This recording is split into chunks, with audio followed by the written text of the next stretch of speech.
Assalamualaikum and welcome back to FZ channel dalam segmen share seram. Okay, macam yang korang nampak, episod share seram yang sebelum ni pun aku pakai baju yang sama, rambut yang sama, spek yang sama. So korang boleh faham-faham lah, aku record dalam satu hari juga. Okay, pada episod kali ni aku akan menceritakan tentang pengalaman kisah seorang budak menaiki train. So, apa yang seram dengan train? Let's check it out. Kisah ni menceritakan seorang budak yang menuntut di sebuah universiti di ibu negara, yang mana dia pada ketika itu hendak pulang ke kampung halaman untuk menyambut Hari Raya Aidilfitri. So, dalam perjalanan dia menaik balik ke rumahnya di utara tanah air, dia telah pun terpaksa menempuhi istilah dalam bahasa Melayu kita menaiki bas lompat-lompat. So sebelum dia menaiki bas tu, sebenarnya dia macam ada tersilap sedikit, salah faham. Bas yang sepatutnya dinaikinya itu bukanlah dibeli di area tempat kawasan belajarnya, which dia kena naik satu train ke satu stesen ni. So kat sini baru dia turun dan akan pergi ke terminal bas, yang mana dia perlu menunggu bas untuk dia naik, dan mana bas tu akan berhenti lagi ke satu destinasi sebelum sampai ke rumahnya. Okey, kisah yang terjadi ni berlaku adalah antara perjalanan dia daripada universiti dia ke tempat terminal bas yang sepatutnya akan bawa dia balik ke kampung secara berperingkat. Okey, seperti biasa untuk anak muda yang baru habis ataupun boleh katakan cuti SEM lah. So siapa je tak gembira untuk menyambut hari raya bersama family. Tapi benda ni akan menjadi satu pengalaman ngeri untuk si anak muda ini, kerana ketika dalam perjalanan dia balik, seperti biasalah, kau dah gembira pasang lagu raya so whatever. So dalam perjalanan dia pergi ke tempat menaiki kereta api itu, dia telah pun menaiki Grab untuk dihantar ke situ.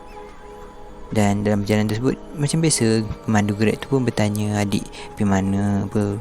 Perbincangan macam sepanjang perjalanan tu tak sunyi lah. So macam dia pun rasa gembira lah dilayan seperti tu kan.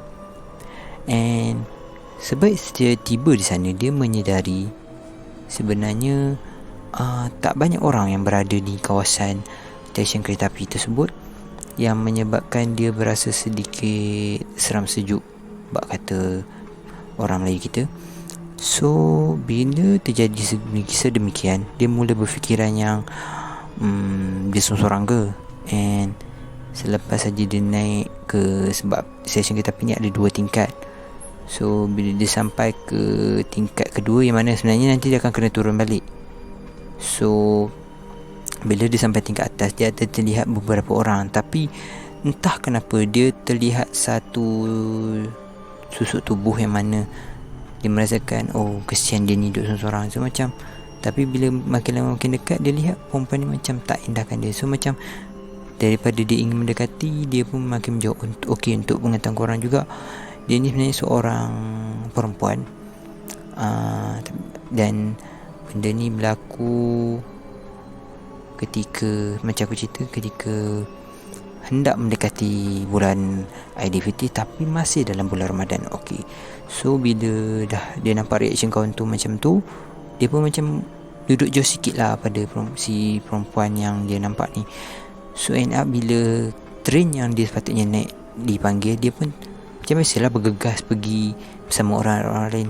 Dalam beberapa orang saja, dalam 3 ke 4 orang saja dalam train tu. Sebab dalam train tu juga ada penumpang yang lain daripada mungkin daripada selatan tanah air, yang membawa diorang bawa terus ke ni, ke destinasi yang diorang nak tuju. So end up bila dalam perjalanan tu, dia terlihat lagi perempuan tersebut di dalam stesen tu. So maksudnya mereka macam mungkin sama destinasi ataupun satu haluan.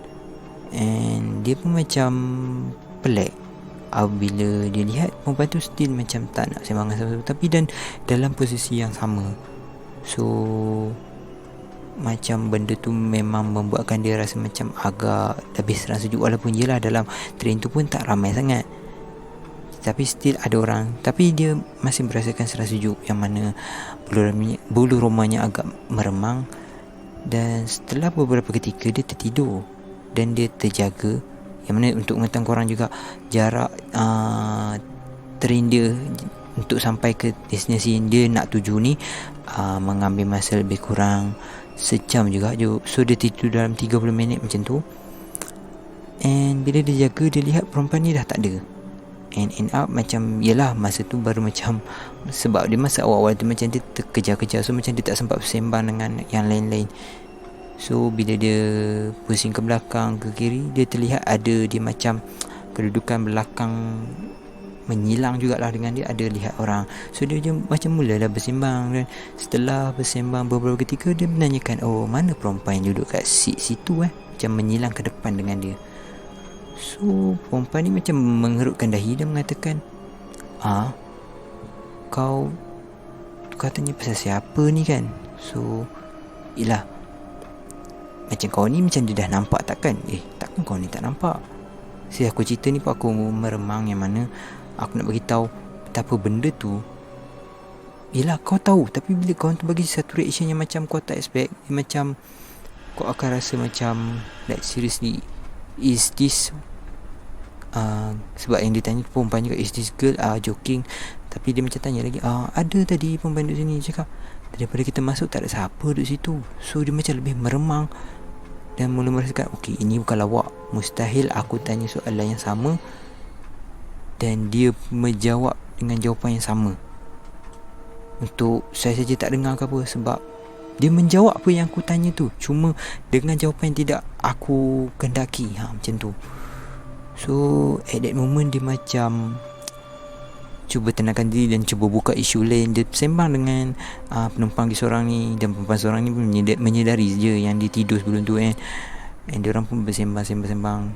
Tiba-tiba penumpang seorang ni mengatakan, untuk pengetahuan kau, tadi kau naik dekat stesen mana? Okay, dia sebut di specific station. And sebenarnya diorang cerita dalam stesen tersebut sebenarnya pernah ada satu kematian, yang mana dia, seorang budak ni, dia macam ada mengalami sedikit penyakit. And ketika dia menunggu di stesen tersebut, dia macam mati mengejut.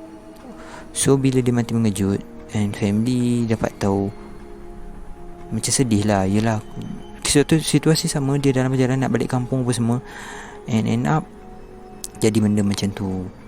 So macam diorang katalah, sebenarnya perempuan ni terus terang cakap lah, aku rasa memang dia tak tapis.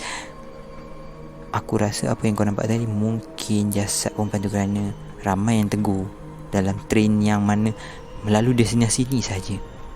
Which siapa yang pernah nampak dia dekat terminal kereta api tu juga akan nampak dia dalam train tu. So macam mungkin kau salah seorang lah. So macam si perempuan ni pun macam mula rasa meremang yang lebih, kerana memang dia menyedari sepanjang diorang berbual ni tiada lagi kelibat perempuan tersebut. So macam mungkin ada betulnya juga. Mungkin yalah, roh perempuan tu seperti yang dia pernah dengar pada kawan-kawannya. Mungkin kita ni bukan daripada sudut Islam ni, daripada apa yang orang cerita. Kadang roh yang tak tenang ni macam sebenarnya jin. Okay, dia macam seolah-olah untuk berkeliaran kat situ, macam seolah dia tak dapat balik. Dia macam tengyang-nyang perjalanan dia balik tu kan. So pengajaran aku kat sini, kita janganlah terlalu happy sampai lupa sesuatu yang mana mungkin lah kadang-kadang kita lupa keselamatan or whatsoever. Kau kena fikir family yang tunggu kau kat rumah. So apa-apa kau buat, fikir dulu keselamatan kau yang akan affect others. So sampai sini lah episod share seram pada kali ini. And aku sorry sangat if video aku tak seram macam episod lepas. Aku sorry sangat sebab aku, macam aku cerita, aku record ni pada pukul berapa, iaitu pukul 3 pagi. And thanks for watching my video. Jangan lupa untuk subscribe channel aku, like, komen dan share. Okay, terima kasih kerana menonton video aku. Assalamualaikum. Bye bye.